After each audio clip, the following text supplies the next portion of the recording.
Angie Lozano, and I was born and raised in Cottonwood, Arizona. Never moved away. I love this community. My big dream in life was become an accountant and a CFO. So I did. I went and became an accountant, got my dream job as a CFO, was able to have a wonderful job that paid me very well up until 2000. And then our large company merged with another company, and we were downsized, and I lost my job. So I had, over the years, been able to purchase rental properties for my investment, which would be my retirement. So in 2000, when I did lose my job, I said, well, I'll be a property manager for a while. So I did.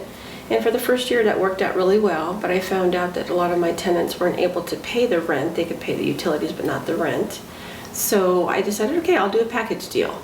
I'll do a rent and utility combination. So I did that with one home.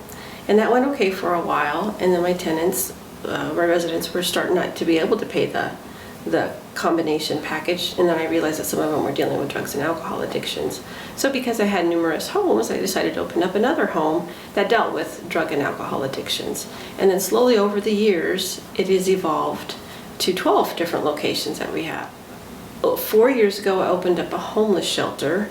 It was actually 5 years ago, we have a need in the area where people were just in between either jobs, or they had been evicted, or they had their rental property was being sold, and so there was a need. So what I love to do is I love to have a problem and solve it. So I did, and even though I was told no and it's not going to work by many people, I did it, and it's been up and going for the last 5 years. The other thing that I love to do, and that has been a real issue in the last, I'd say, 5 years, is senior housing.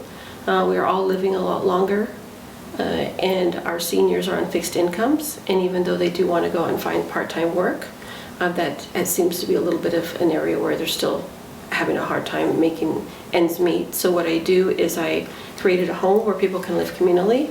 I think it helps with depression and socialization, because they're able to get up and, if they choose to, have coffee with their roommate, or sit in the living room with their different roommates, walk to the store with their roommate.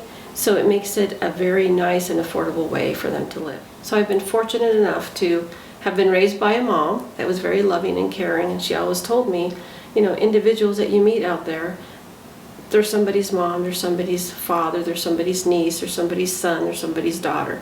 So every time I do meet someone, I realize that that's someone's family, and how would I want someone to treat my family? So that's the way I really look at it when I treat someone, and how I'm going to interact with them and how I can help them. I'm going to tell you about one story about Craig. He was a veteran case manager, called me because one of his residents was needing permanent housing because he had been evicted.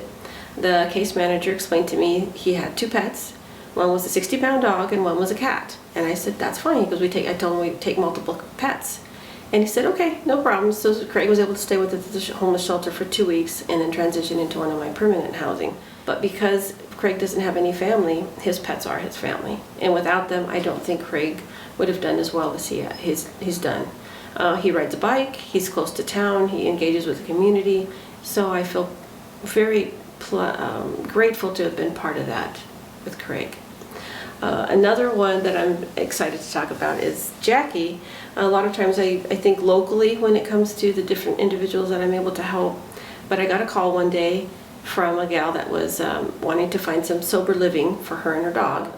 And she said, okay, I'll be there on Friday. So I said, no problem. So that was about 4 days. We were talking, I think, on a Monday. So as it turns out, Jackie was coming from back east. She rode on the bus 4 days with her dog Gladys. Dog was a little bit larger, is a pretty good sized dog, so she rode on the seat while Jackie sat on the floor. So Jackie stayed with us for a year, and she built strong relationships and connections to the community, and Jackie is still here. She's been here about 4 years, I believe, and she was able to get her driver's license back. She got her nursing degree, and Gladys is still doing well. And nothing is ever done or created without a lot of hard work. However, I really do believe that was my calling. Like I said, the accounting part, I am in a completely different area from where I thought I would be. I thought I would be in a large city, working for a large company for probably 20 plus years. That's where I envisioned myself, with a family. I don't have a family. I have a dog family, a quite large dog family. I'm not married. I don't have any human children. And so I really do think that is really the way my life was supposed to turn out. And when I bought, because I kept buying home after home, but now I realize why I bought so many. Because at some points in time I go, well, why did I buy so many? But now, I mean, so sometimes you do have a calling, you just don't know until it actually comes to fruition. It's kind of like sometimes the way I look at it, the universe moves things out of your way because you wouldn't have normally done it yourself. And so when you know, like I said, hindsight 2020, but now I look at it that way. Because I wouldn't have quit that job. It happened because the job was no longer there, so it was perfect. So yeah, you know, that's definitely, and I'm glad the shift happened because I think I'm a better person, but I think I'm a happier person and a more fulfilled person. Yeah.